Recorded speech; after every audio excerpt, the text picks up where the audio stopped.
Professor Melly Mail, the Hood Postman. So who I'm here with today, man? You here with Big MeMe, man. Big MeMe? President Compton Crip, nigga, man. Man, MeMe, listen, man. I've been waiting at least 2 years to get with you, man, and I've been trying to figure out where you been. Well, I mean, it's like this, Melly Mail. You know, when we first started cripping, man, you know, when we first started cripping, this type of shit was a no-no. You know what I'm saying? Getting on camera, this some shit we didn't do. Gangsters didn't get on camera, you know what I'm saying, and we didn't talk to the police and all that old type of shit. You know what I'm saying? And I've been reluctant not to do this type of shit, you know, but I feel the need because everybody been asking me, because I feel that we need to know our history about all this type of shit. You know what I'm saying? And about the gang thing, you know. So where did you really grow up at, MeMe? Give us a, well, I was born in Pearl Court Projects over there in the PJs. And in 1963, my mama moved to the neighborhood block over there off 114th Compton Avenue. And in 1965, they raided our house in the Watts Ride, and after that, we moved to Compton. Then the gang started late '69, summer '69 in Compton. You know what I'm saying? And I got put on Compton Crip in 1971. At that time, Mac Thomas was the leader of the Compton Crips. And we was at Raymond Street Park. Raymond Street Park was really the first park where Crips met at. Raymond Street Park was the first Crip line. Everybody from the west side of Los Angeles, from the east side of Los Angeles, and from Watts came to Raymond Street Park and had to go through that line to get put on before they can go venture out and put other Crips on. When I went through the Crip line, Mac was there on the line, Tookie was there, Raymond was there, you know what I'm saying? And these are the three cats that founded Crip, you know what I'm saying? So, I mean, there ain't too many people can say that them dudes put them on, you know. And they was all there? They was all there. You know, I talked to Michael Redman about that, and he told me the exact same thing you're telling me right now. Yeah. You know, Barefoot Pookie, you know, Killer his brother, you know, everybody was there, man, you know what I'm saying? And it didn't matter where you was from, if you was Crip and your neighborhood was a Crip hood, man, we would walk all the way to the 60s. You understand what I'm saying? All the way to the 30s and hang out with them cats, man. You know what I'm saying? And they open arms with love, man. You know what I'm saying? And this was Crippin', because Crip didn't matter. As long as you was a Crip, we was one big family, man. And that's how we you know what I'm saying, we was. You know? What year was this, MeMe? This was 1971 for me. But it had been going on a year or two before I got put on. You know what I'm saying? But I'm with that first wave of Crippin', you know what I'm saying? And to keep it 100, we was baby Crips. You know what I'm saying? So, and I mean, we went through the line was about at least 20, 25 feet long. And I'm talking about motherfuckers that swinging canes at you, kicking, socking, and everything, but it was 15 of us when we went through. So give me a roll call of that, if you can remember. If it's okay. You got to be able, well, I don't know if everybody know, but that's they, fine. You know, the aim and everything, but you know, 9 of them was my cousins, man, you know what I'm saying? And that was Phil, Lano, you understand what I'm saying? Boss Lano? Yeah, Boss Lano, you know, and my brother Lee, you know what I'm saying? KO from the farms, you understand what I'm talking about? And Irvin and Spud and shit, Sam Bryant, and you understand me, what's my boy name? Box, you know what I'm saying? You know, it was a lot of us, man, you know, so what we did, we put the big ones up front. And we pushed and fought our way through the line, because if you didn't make it through the line, you wasn't no Crip. And we made it through, man. And the coldest part about it, when Mac used to give the meetings and everything and do the roll call before we go on a mission or whatever, you know, we be sitting there drinking Brass Monkey, man, and Bitter Lemon, you know what I'm saying? That's where Bruno got his name from. Bitter Dog Bruno. You know what I'm saying? Shout out to Big Dog Bruno. Yeah, shout out to Bruno, man. But anyway, you know, we would creep off and go take care of the business, the baby Crips. We come back laughing and, you know, man, we finna go, you know, we gotta, man, don't go over there, it's already taped off, you know what I'm saying? So, you know, Mac was like, fuck that, we wanted to get y'all a leader. So, they used to always be in Port Village in the back with, what's the boy name? Big Rebo? No, it'll come to me. Grasshopper. So, they say, with his sisters. You know, he has to find sisters, so they should all be over there flirting with sisters. So they, well, Grasshopper gonna be the leader of y'all. And they can't whip up. You know what I'm saying? So, all right, well, y'all get out. You understand what I'm saying? So, I said, here, KO, hold the gun. Y'all got a gun? You know what I'm saying? All this old shit right now. Y'all ain't gonna get down and move and all this shit, you know. Then they came with Pete Felt, you know, trying to, then KO said, me, I got this one. You know what I'm saying? So we never really had a leader. And I was talking to my brother Sule. I was talking to Sule, man, about a couple of months ago. And I was telling Sule, I said, yeah, man, I said, man, you know, we Explain to who Sule is. Sule is Mumbles, man, from who? You know what I'm saying? OG Mumbles, you know what I'm saying? You don't go by that name no more. He left that name in Quentin, he told me, you know, but beautiful brother, you know what I'm saying? But we all, back then, we was all as one. Explain, that's what I want you to do. Explain now how big that relationship was between just the Crips, the CC Riders. Well, it wasn't CC Rider, but CC, Compton Crip, the West Side, East Side. Just tell us how deep and how close that relationship was. Okay, but first I'm gonna start off like this. When we first started gang banging, Cripping, we was coming right out of racism, you know, and the Black Panthers that came through there and did their thing and left. You know what I'm saying? And when, you know, the Black Panthers, they didn't leave people behind. That's why they call them the Black Panther Party. They always moved together. And then the SLA came through there and did their thing with Patty Hearst and all that. So the police was virtually just whooping on niggas and killing niggas. You understand what I'm saying? So this is when we formed all this, and, you know, it brought us more together as black people. You know what I mean? Because every time you seen a brother was, hey, what's up, man? Right on. You know what I'm saying? Peace. You know what I'm saying?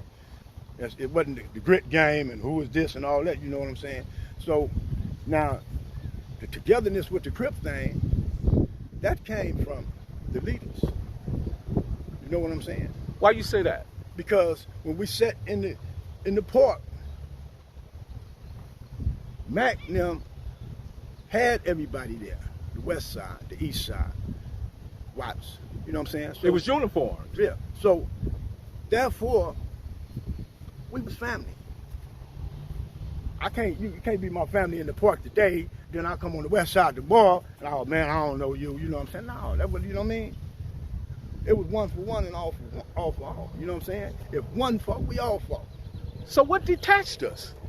Well, what happened was, we had got so powerful, man, and grew so far, you know. Crips don't die, they only multiply? Hey, man, and hey, that's a trip that you said that, because I was doing a little stretch in federal prison, man. I ran in Little Raymond, Washington, man.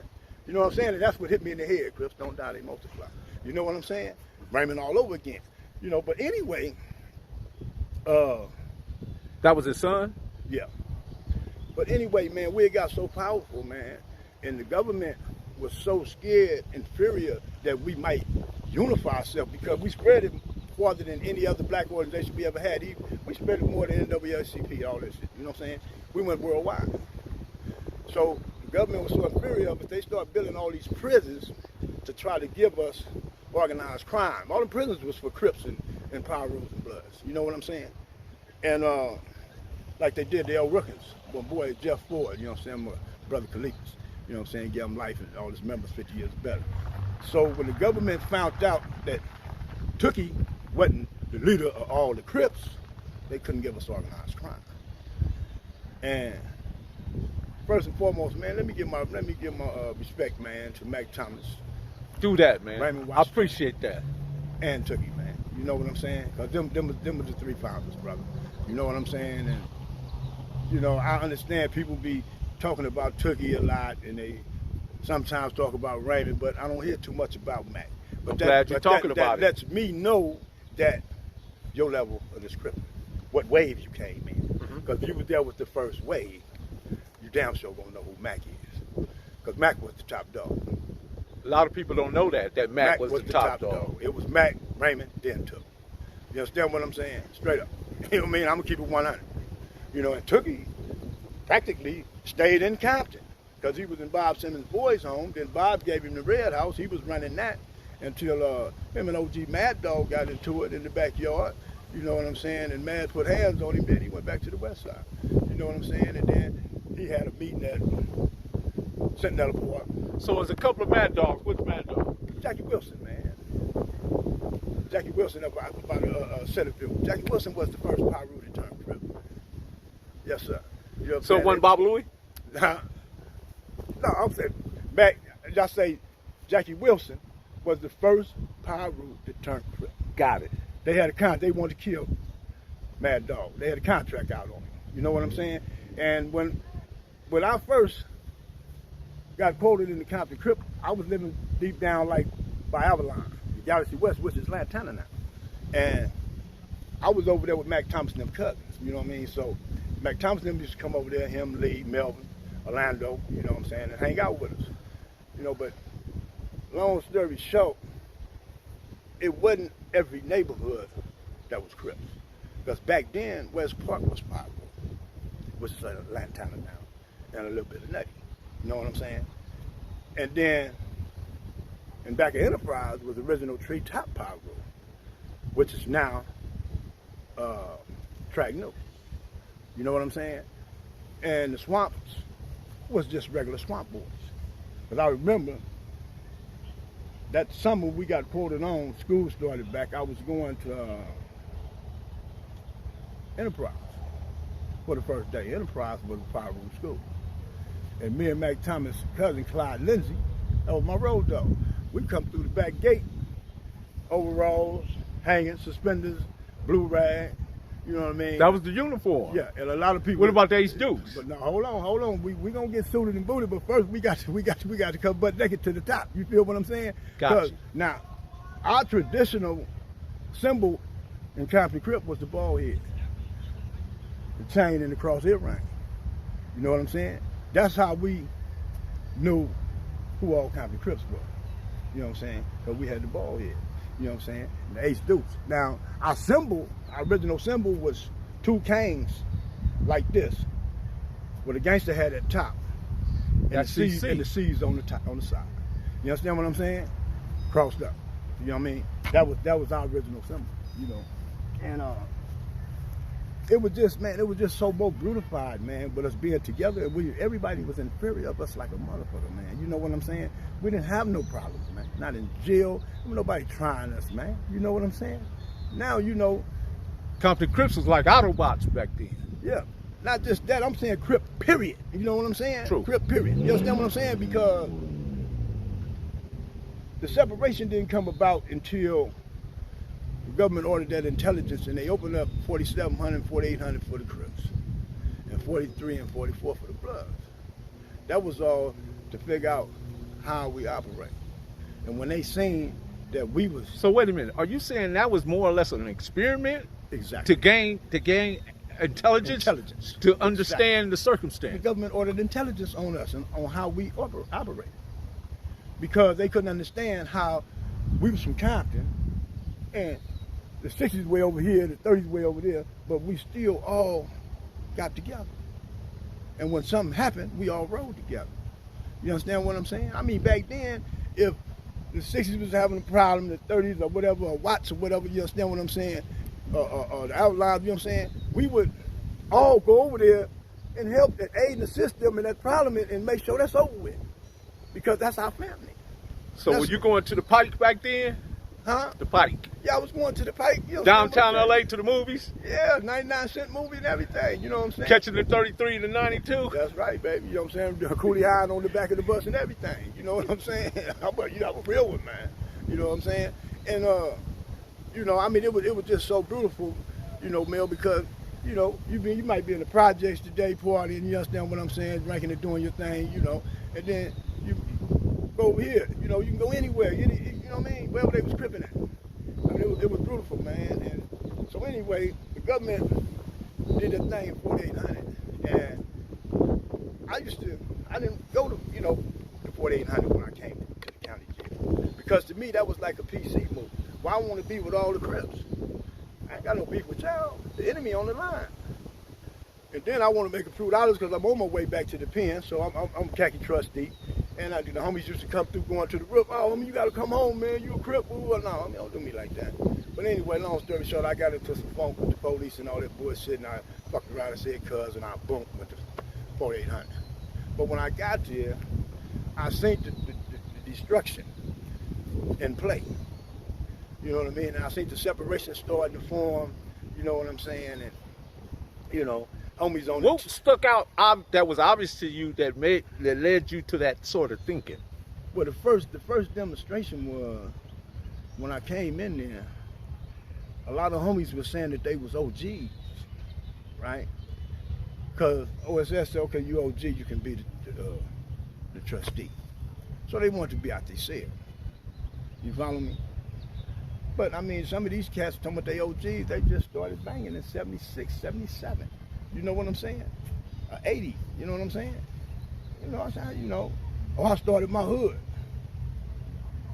So, you know, now, okay, we on this. But none of that demonstrate leadership or the capabilities or even the ingenuity to have leadership. No, it don't. But that's still part of the destruction, because you had people walking to the end of their block and reading the sign and saying, okay, putting a blue rag in their pocket, okay, we Crips. You understand what I'm saying? But in order for you to be a Crip, you got to be put on by a real Crip. Other than that, you're just a resident. You're a sympathizer.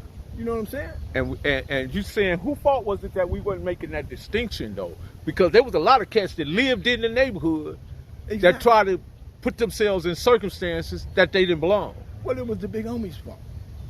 You know what I'm saying? It was the big homies' fault because they stopped at the quotations and all that. You know what I'm saying? And they, you know, and they allowed that to happen. But hold up, MeMe. Remember the big homies had all went to jail though. Exactly. So whose fault is it now? The ones up under them. Okay. You know what I'm saying? Because, like I saw with the first wave, you know what I'm saying? Crip been going on now, what, 55 years? What we had, like 54th year, Crip? 51st. 51st? Okay, 69. Yeah. You feel me? So, you know, it's whoever was up under that wave. You understand what I'm saying? Because I know I went to jail one time, and I came home. What I think was 77, and I was talking to some guys. What's happening, man? I said, yo, where you from? I'm, you know, saying I'm from Santana. I said, Santana. He said, yeah. I said, what that's that on Santa Fe? He said, it's something like that. But now this is when Turtle and Bebop and them had started Santana. You know what I'm saying? And Santana was started off of just different Compton Crips out of different neighborhoods. You know what I mean? So they was original Crips. They was original Compton Crips. You understand what I'm saying? So, I mean, that's no problem because none of that hood shit governs Compton Crip. Every hood got Compton Crip on it though. And ain't no hood bigger than Compton Crip. We all Compton Crips, man. You know what I'm saying? That's why I never got into the war situation, the Crip on Crip shit, because you always just been a Compton Crip. I'm original. I'm with the first wave. For me to jump into the fifth wave of lifestyle, that'd be some mark ass shit, some hook shit. But we call it. You know what I'm saying? So I got to stay mean. If I had a beef with somebody in your neighborhood, I'll come to your hood and I say, hey, man, look here, man, I need to holler at Melly Mel. First time I ever seen you was at New Bob House. Yeah, that's right. You know what I'm saying? So they would have said, hey, Mel, you need to get with me, man, and straighten that out, man. You know what I'm saying? And that's how we dealt with things. We didn't come through shooting up the whole neighborhood. You know what I'm saying? Because now you got people's mom and daddies that ain't got nothing to do with that shit. Our grandkids, they can't go outside and play. You understand what I'm saying? Because, you know, the situation. You know so quick question. What year did you enter the pen? The penitentiary, first time I went to the penitentiary, early 80s. Early 80s. Early 80s. And then I got out, I came back on a violation, and that's when the Europeans had connected with the Serenos, them southern white boys. They connected them with their allies. So then, at that point in time, when I got kicked out of Compton Unified School District, I went to Markham Junior High in Watts and Jordan High School in Watts. So I did a lot of fighting with them cats, you know what I'm saying, against the enemy. So I connected Compton and Watts, made them our allies. And that's where that comes from. So the hub and the dub. I don't know who came up with the name, the hub and the dub. But you connected it. Me and OG Red, Robbie Red Anderson, out of the Pure Course. Okay. Connected that. Okay. Good enough. Good enough. So a lot of people don't know this, MeMe, but you was one of the strongest cats on the yard. How at your peak, what was your bench press? 545 pounds. I was been an Olympic boy. You know. How many quarters is that? Well, that's 5 plates. 5 plates. 5 plates. And how much did you weigh at that time? No, it's 5 plates and a 25. God damn it. You know what I'm saying? And at that time, I weighed 210. I weighed 210 pounds. That's damn near impossible. That's like super shit. Yeah. And, you know, but when I was in prison, like I say, I didn't do the Crip on Crip shit. I didn't do the black on black shit. You know what I'm saying? Shit like that, you know what I mean? Because we were too busy fighting, you know, other races and shit like that. So a lot of times I took my frustration out on that iron. You know. Out there with that jacket and that cup of mud, huh? Yeah. Hiding them yolks at the same time. Had to have it. Yeah, man, it was crazy. You know, showering with your shirt on. Was you ever part of the structure, CCO or Blue Note? No. See, when I first went to prison, man, wasn't no Crip Mafia. You know what I'm saying? It was BGL, Vanguard. You know what I'm saying? And that was it. You know what I'm saying? And they tried to recruit me. The Vanguard was like a mixer, wasn't it? Yeah, well, I mean, it was a mix-up. You know what I'm saying? But, you know, the BGL tried to recruit me, man. You know what I'm saying? I said, I respect what y'all do, man. I said, but I'm a Crip Mafia. For me to do that would be some mark-ass shit. You know what I'm saying? That's just like me trying to do what the 5th wave of Crippin' is doing. And I'm from the 1st wave. You know what I'm saying? So, when I went through that line, I was serious about that Crips. And there was a lot of homies, I call them weekend Crips, you know what I'm saying? Because they had to sneak out the house, then put their khaki suit on and come to the park. You know what I'm saying? They couldn't just get dressed at home, you know what I'm saying? Because their mamas and daddies. So was that ever checked? I mean, there was nothing to really check, you know what I'm saying? Because they were putting work in, you know what I'm saying? But just that they had to respect in the aberration for their parents, right, so they hid it from them. Back in the day, reputation went a long way, man. You know what I'm saying? You know, if you didn't do nothing this year, your rep didn't mean the same as it did last year. You know what I'm saying? But a lot of people was feared about reputation. You know so let me ask you another question. If you had to pick 5 hand guys, Compton Crips, I'm talking about Compton Crips, could you pick me 5? I'm talking about they just was ferocious with it. Oh, with hands? Yes. Let me see.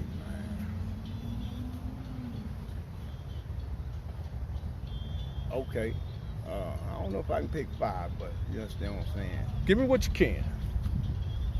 Mac Thomas was one. Number 1. You know, and King Name has some hands. King Name. Big Honcho had hands. Head honcho. Off to date, you know what I'm saying? Head honcho. Yeah, Big Honcho, you know what I'm saying? He had hands. Which was from the Grandies. You know what I'm saying? He had hands. Let me see. Big Lehman. Big Lehman. Big Lehman from Cajun. You understand what I'm saying? Yeah. Old Tobacco Road Lehman. You know what I'm saying? Had hands. You know. Let me see who else, man.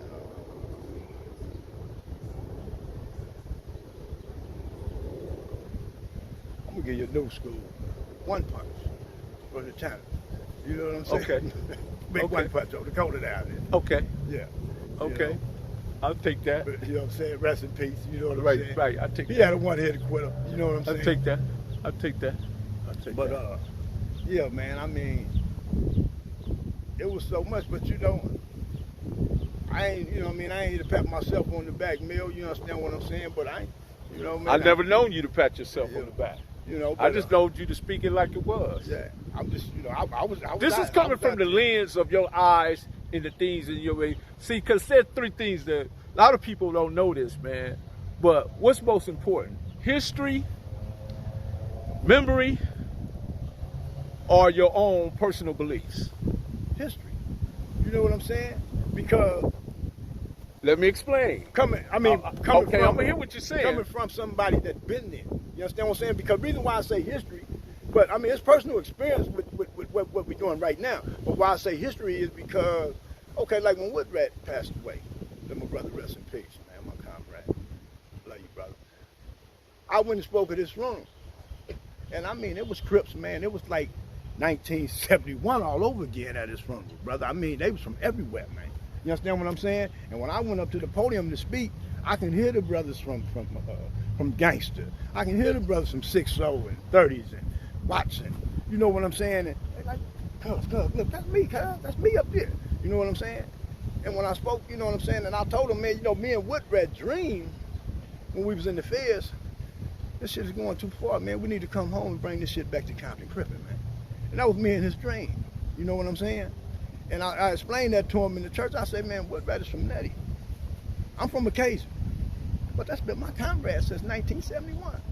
So that's why it's important that all the 3 things I just named, your memory is what's most important. Yeah. See? You know what I'm saying? So your memory. So now, because your memory will tell the story. Yeah. So that your eyes witness. And I mean, and after that, you know, after I spoke, little Mike T and them walk up to me and say, hey, man, I just want you spoke from the heart, man. So I just want to shake your hand over you know what I'm saying? He said, I'm little Mike T, man. I said, all right, bro, you know what I'm saying? Mike T son, you know what I'm saying? So we shake hands. He say, man, we didn't know. I said, y'all didn't know what? He said, we didn't know that we never used to fight. He said, because when they got put on, the wars was already going on. So they think this is the way it's been since the beginning of Crippin'. You understand what I'm saying? So this is why the education is very important, that to get out there to these brothers to know that it wasn't like this. I'm glad you mentioned the educational You understand part. what I'm saying? And that's real talk, Melly Mill. You know what I'm saying? And that's one of the reasons why I'm doing this interview. I might not never do another interview again. You know what I'm saying? Because this ain't our get down, but I just want everybody that's Crippin' to know, man. I'm glad you did it with the Hood Post, man. We all as one. I told you I was gonna let you get it. You know what I'm saying? Right. You know, MeMe. We all as so one, right man. now, what are the things that you're doing to see this thing come through, to see it turn around, turn the ship, right the ship? Well, we did the ceasefire movement with the Mayor Asia Brown, you understand what I'm saying, and Compton Empowerment, you know, and that was a brutal thing because I really didn't know, and I helped form the committee on that demonstration, you know, and when we put it together, it was a lot of neighborhoods in Compton that was killing each other, man, every day, and we brought all them dudes together, man, which people thought couldn't be done. We actually brought the killers all in one room at the same time. You know what I'm saying? But we shut the whole city down for a whole year, man. There was no shootings or none of that. You know what I'm saying? And which was a beautiful thing. And I just want to see it go worldwide again. You know what I'm saying? So to you, brothers, that's representing these blue rags, man, and Crippin', you know. Even the Damus and Keyways. Yes, that's right. You know what I'm saying? And that's I got a whole lot of power pockets, you know right. what I'm saying? Big Duck, you know what I'm saying? You know from the ceasefire movement, you know what I mean? A lot of people don't know, but we did it with the Crips and the Power Rules. It just wasn't no Crips ceasefire movement, right. It was the Power Rule. Right. And so, you know, shout out to my roads, you know what I'm saying? Shout out to, man, Big Ducky for the town. Yeah. Big Ducky and Dave, Don Juan, they're my guys over there. Yeah, real talk, man. Ears. Right. You know what I'm saying? Taboo, Slick. You know Oh, yeah, they're my guys, too. Slick always getting into it with Sydney. You know what, man? I should go over there and actually hang out with them dudes, man. I took my little nephew with me from Cavanella Park? Yeah, I went up to my little nephew over there from the PJ. Uh-huh. And we was like we was in the trap house. And me and Taboo playing Scrabble. And you know, they running through the house, blood this, blood that, me and Taboo. I'm nigga, cuz, hold up, cuz, woo. My nephew say, beautiful thing, my nephew say, he say, I know now. He said, you ain't gotta tell me no more. He said, I know who you is. He said, I know them niggas. He said, them is real killer pyro. Them is killers. You know what I'm saying? He said, I know you a killer. But see, too. He say, but you up in there cousin, they blood you cousin them. He say, yeah. He said, all right, you know what I'm saying? But that's all about rapport. Building rapport, the importance of establishing a relationship, building rapport so we can be in total responsiveness of our own conduct. Exactly. See, that's the thing we don't. We not on code. We don't have a code of conduct. If we put that in place, then we have something for everybody to follow. Yeah.